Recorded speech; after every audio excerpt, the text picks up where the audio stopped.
പ്രജിത, ഇപ്പോൾ ഈ ഇന്ത്യൻ അതിർത്തിയിലെ പാക് വിമാനങ്ങൾ പിന്നെ F-16 തന്നെ വെടിവെച്ചിട്ടതായിട്ടുള്ള കഥകളാണ് ഇപ്പോൾ കഥകളുടെ സംഭവമാണ് വന്നുകൊണ്ടിരിക്കുന്നത്. അപ്പോൾ ഈ റിപ്പോർട്ടുകൾ വന്നുകൊണ്ടിരിക്കുമ്പോൾ വർഷങ്ങൾക്ക് മുമ്പ് ഇത്തരത്തിൽ ഒരു F-16 വിമാനം വെടിവെച്ചിട്ട ഒരു പട്ടാളക്കാരൻ നമ്മുടെ കയ്യിലുണ്ട്. അദ്ദേഹത്തിന്റെ പേര് അഭിനന്ദ് വർദ്ധമാൻ. അതെ, മറക്കാൻ പാടില്ലാത്ത ഒരു പേര്. അദ്ദേഹത്തിന്റെ ധീരമായ പ്രവൃത്തി, തുടർന്ന് അദ്ദേഹത്തിന് പിടിച്ചുകൊണ്ടുപോയ വാർത്തകൾ, രസകരമായ ആ കഥ വളരെ രസകരമായ ഒരു സംഭവമാണ്. ഇപ്പോഴും നമ്മൾ അദ്ദേഹത്തെ ഓർക്കേണ്ടതുണ്ട്. അതെ, ധീരമായ പ്രവൃത്തി, ധീരനായ ജവാൻ തന്നെയാണ്. അപ്പോൾ അദ്ദേഹത്തിന്റെ കാര്യം പറയുമ്പോൾ നമ്മൾ കുറച്ച് വർഷങ്ങൾക്ക് പുറകോട്ട് പോകണം. 2019 അതായത് ഇന്ത്യൻ സേനയ്ക്ക് തിരിച്ചടിക്കാനുള്ള ശേഷി ഉണ്ടെന്ന് ലോകത്തോട് വിളിച്ചു പറഞ്ഞൊരു സംഭവം കൂടിയായിരുന്നു അത്.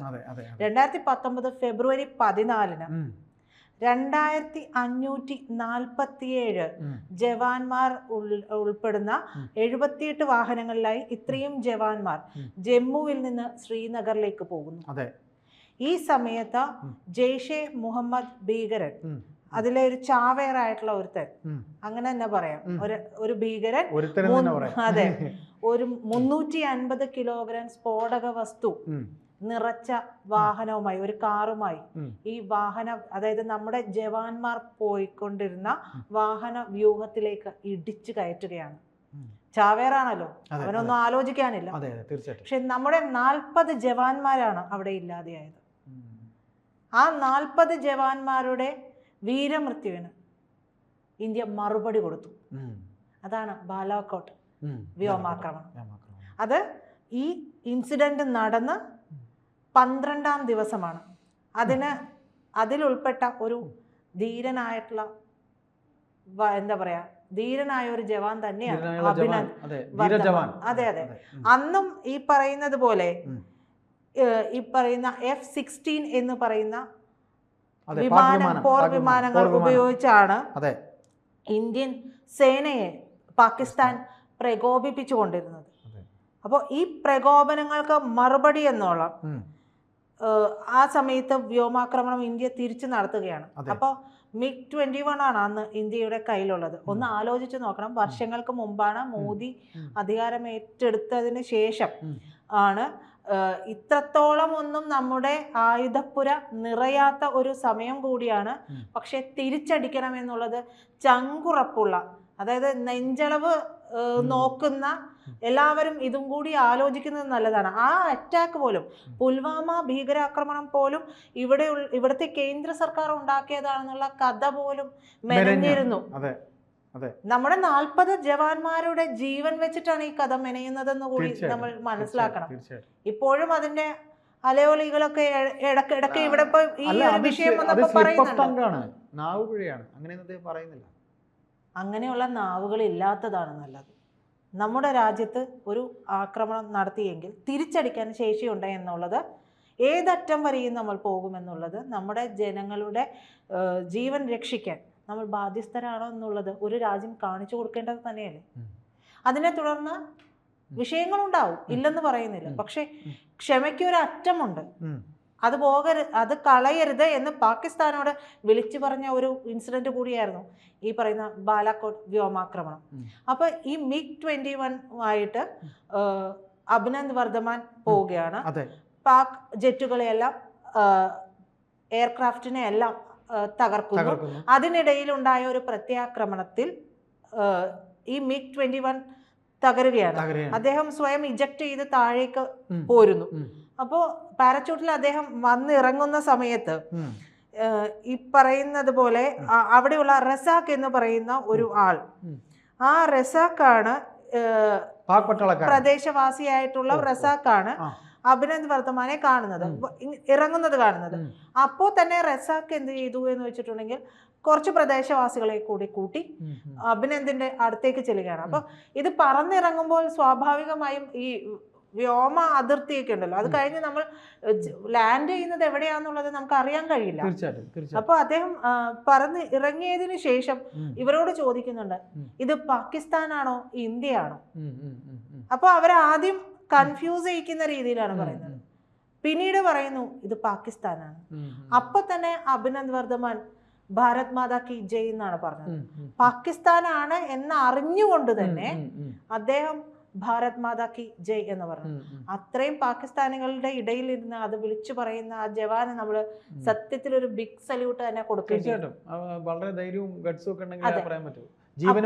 അതെ, പിന്നീട് ഈ കീഴടങ്ങാനൊന്നും കൂട്ടാക്കിയിട്ടില്ല, കീഴടങ്ങാനേ കൂട്ടാക്കിയിട്ടില്ല. പിന്നീട് ഈ പറയുന്ന യുവാക്കൾ അപ്പൊ തന്നെ പാകിസ്ഥാന മുദ്രാവാക്യം വിളിച്ചു. ഇതോടെ ഈ അഭിനന്ദന്റെ കയ്യിൽ, അദ്ദേഹത്തിന്റെ കയ്യിൽ ഒരു പിസ്റ്റൾ ഉണ്ടായിരുന്നു. പിസ്റ്റൾ ഉപയോഗിച്ച് ആകാശത്തേക്ക് വെടിയുതിർക്കുന്നുണ്ട്. അപ്പോൾ ശബ്ദം കേട്ട് എല്ലാവരും ചിതറി ഓടി. പിന്നീട് അവിടുന്ന് രക്ഷപ്പെടാൻ ശ്രമിക്കുന്നുണ്ടെങ്കിലും അതിന് കഴിയുന്നില്ല. പിന്നീട് അപ്പോൾ തന്നെ അദ്ദേഹം എന്ത് ചെയ്തു, തൻ്റെ പക്കലുള്ള എല്ലാ രേഖകളും, അതായത് ഒരു എയർക്രാഫ്റ്റുമായി പോകുമ്പോൾ പലതരത്തിലുള്ള നമ്മുടെ ഏജൻസികൾ കൈമാറിയിട്ടുള്ള വിവരങ്ങളുടെ രേഖകളെല്ലാം ഉണ്ടാവും. ഇതെല്ലാം തന്നെ അദ്ദേഹം കീറിക്കളയുകയാണ്. അതെല്ലാം തന്നെ അദ്ദേഹം അദ്ദേഹം ഈ പറയുന്നത് പോലെ ഒന്നും കൈവിട്ട് കൊടുത്തില്ല. അദ്ദേഹം എല്ലാം നശിപ്പിച്ചു കളഞ്ഞു. പിന്നീട് ഈ പാകിസ്ഥാൻ ഒരു വീഡിയോ അഭിനന്ദ് വർദ്ധമാനെ നമുക്ക് കൈമാറുന്ന സമയത്ത് ഒരു വീഡിയോ ആ സമയത്താണെന്ന് തോന്നുന്നു, എന്തായാലും ആ ഒരു വീഡിയോ പാകിസ്ഥാൻ പുറത്തുവിട്ടിരുന്നു. അതിൽ സൂചിപ്പിക്കുന്ന ചില പരാമർശങ്ങളുണ്ട്. അതിങ്ങനെയാണ്. പാക് മേജർ ചോദിക്കുന്നുണ്ട് എന്താണ് പേര്, അപ്പോ വിംഗ് കമാൻഡർ അഭിനന്ദൻ എന്ന് പറയുന്നു. പിന്നീട് മേജർ ചോദിക്കുന്നത് താങ്കളോട് ഞങ്ങൾ പെരുമാറിയത് മാന്യമായാണ് എന്ന് കരുതുന്നു. അപ്പോൾ അഭിനന്ദൻ പറയുന്നത് അതെ, ഇക്കാര്യം ഞാൻ ശരിവെക്കുന്നു. എന്റെ രാജ്യത്ത് മടങ്ങിപ്പോകാൻ സാധിച്ചാലും ഇത് ഞാൻ മാറ്റി പറയില്ല. പാകിസ്ഥാൻ സേനയിലെ ഓഫീസർമാർ എന്നോട് നന്നായി തന്നെയാണ് പെരുമാറിയത്.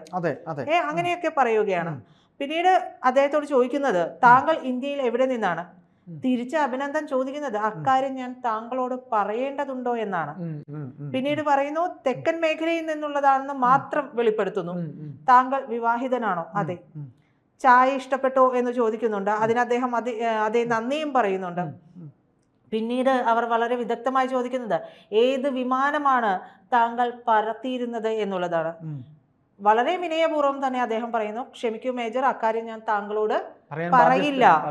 തകർന്നു വീണ വിമാനത്തിന്റെ ഭാഗങ്ങൾ താങ്കൾ ഇതിനകം കണ്ടെത്തിയിരിക്കുമല്ലോ. അതായത് അദ്ദേഹത്തിന്റെ വായിൽ നിന്ന് അത്തരത്തിലുള്ള യാതൊരു തരത്തിലുമുള്ള കാര്യങ്ങളും പുറത്തു വന്നില്ല.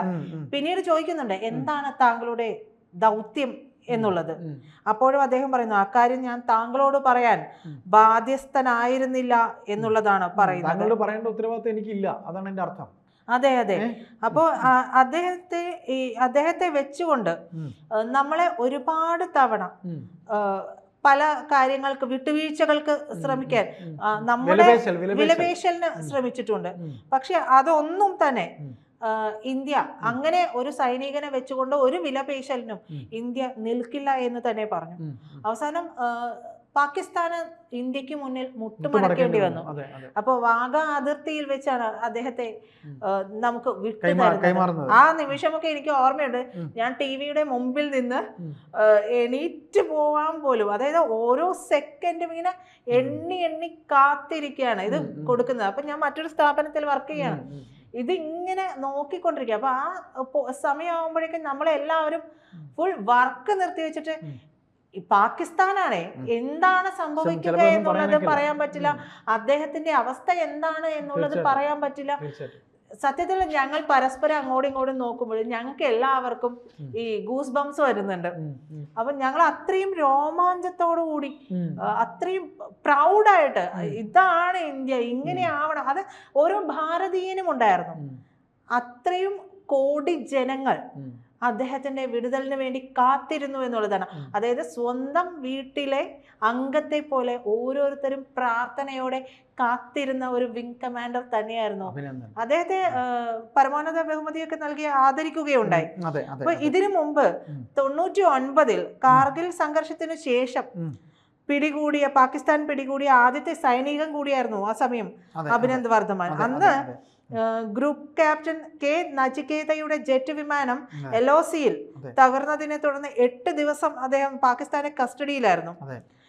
അഭിനന്ദ് വർദ്ധമാനെ പിന്നീട് വീർ ചക്ര നൽകി അദ്ദേഹത്തെ ആദരിക്കുകയും ഒക്കെ ചെയ്തിരുന്നു. അപ്പോൾ ഈ സമയവും F-16 എന്ന് പറയുമ്പോഴാണ് നമ്മൾ അഭിനന്ദ് വർദ്ധമാന്റെ കാര്യത്തിലേക്ക് പോകേണ്ടി വരുന്നത്. കാരണം ഇത്തരത്തിലൊരു സാഹചര്യം നമ്മുടെ നാട്ടിൽ നിലനിൽക്കുമ്പോൾ അദ്ദേഹത്തെ ഓർക്കാതെ പോകുന്നത് തീർച്ചയായിട്ടും അതിർത്തിയിൽ അത്തരത്തിലൊരു വെടിവെപ്പ് അവരുടെ പോർ വിമാനങ്ങൾക്ക് മേൽ നമ്മൾ ചെയ്യുമ്പോൾ ഇത്തരത്തിലെ ധീരനായ ആ ജവാനെ നമ്മൾ ഓർക്കുക തന്നെ വേണം. അദ്ദേഹത്തിന്റെ ആ നെഞ്ചു വിരിച്ചുള്ള വരവ് എന്ന് പറയുന്നത്, അദ്ദേഹത്തിന്റെ മീശയൊക്കെ ആ സമയം ഇങ്ങനെ ട്രെൻഡിങ് ആയിരുന്നു.